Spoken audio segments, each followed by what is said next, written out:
Beredar video memperlihatkan wajah seorang preman dengan rompi parkir disebut meminta uang keamanan hingga ratusan ribu pada pedagang kaki lima.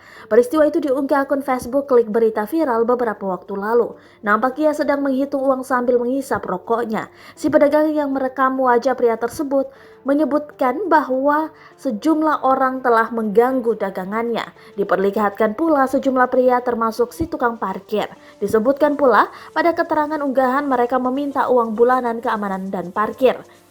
Bahkan, mereka mengancam jika tidak diberikan, maka akan mengutip parkir di depan usaha warga. Padahal selama ini sudah diberikan Rp300.000 hingga akhirnya naik menjadi Rp700.000 per bulannya.